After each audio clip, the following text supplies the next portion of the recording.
আসসালামু আলাইকুম। নিশ্চয়ই সবাই ভালো আছেন। আলহামদুলিল্লাহ আমিও ভালো আছি।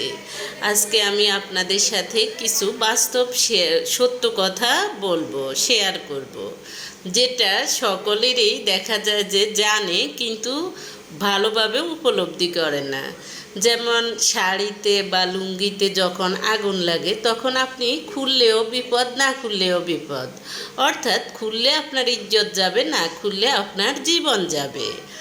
অনুরূপ আপনার আশেপাশে কিছু মানুষ আছে, এদের সাথে আপনি সম্পর্ক রাখলেও বিপদ, না রাখলেও বিপদ। এবার আমি কেন বলি, কেন এই কথাটা বললাম আপনারা এবার মনোযোগ দিয়ে শুনুন।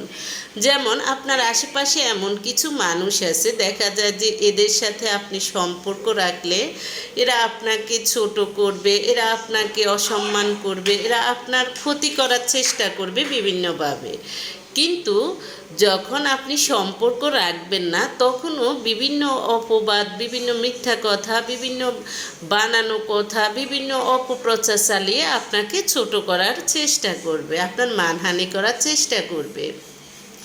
তাতে আপনি ক্ষান্ত হবেন না। একটা জিনিস খেয়াল রাখবেন, এই যে ডক্টর ইউনূস খুব ফেমাস অর্থাৎ বিখ্যাত একজন মানুষ। এই ডক্টর ইউনূসের জন্ম যে দেশে, বাংলাদেশে, কিন্তু এই বাংলাদেশ ডক্টর ইউনূসকে, বাংলাদেশ বলতে কিছু মানুষ, গুটি কয়েক মানুষ হয়তো সম্মান করত, কিন্তু কিছু মানুষ, ম্যাক্সিমাম দল দেখা যায় যে উপরস্থ কিছু মানুষ তাকে সুদখোর এটা সেটা বলে অপমান করত। কিন্তু আজকে সে শেষবেলায় এসে সে সম্মানিত হয়েছে, অথচ পুরো বিশ্বের মানুষ তাকে সম্মান করত। যে দেশে তার জন্ম সেই দেশে সে সম্মান পেত না। একটা কথা মনে রাখবেন, মানির মান আল্লাহই রাখে। যে সত্যিকারের মান সম্মান অর্জনের প্রাপ্য তাকে মানুষ অস্বীকার করলেও আল্লাহ কিন্তু যথাসময়ে তার সম্মানটা অটুট রাখবে, সে জনগণকে দেখাবে। তাই আপনার আশেপাশের আপনার আপনজন, দেখা যায় যে আপনাকে আপনজন বিভিন্নভাবে হতে পারে। আপনি শুধু যে আপনার ভাই বোন মা বাবা আপন তা নয়, শ্বশুর ফ্যামিলির আত্মীয় স্বজন এরাও আপনার আপনজন। হ্যাঁ, এদের মধ্যে কেউ যদি আপনাকে অপমান করে, অসম্মান করে, আপনি এতে কষ্ট পাবেন না, কারণ মানির মান আল্লাহই দিবে। আপনি দেখা যায় যে জায়গা মতো আপনি সম্মানিত হবেন, খারাপ মানুষগুলো আপনাকে কখনো সম্মান করবে না।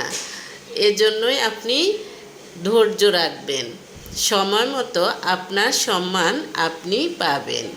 নিজের কর্তৃত্ব দেখানোর জন্য কখনো সারাদিন অন্যদের পিছনে লেগে থাকবেন না।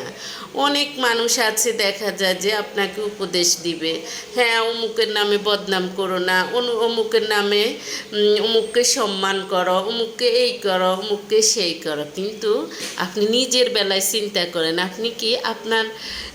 আপনি কি সবাইকে সম্মান করেন? আপনি কি আপনার আপনজনের সাথে ভালো ব্যবহার করেন?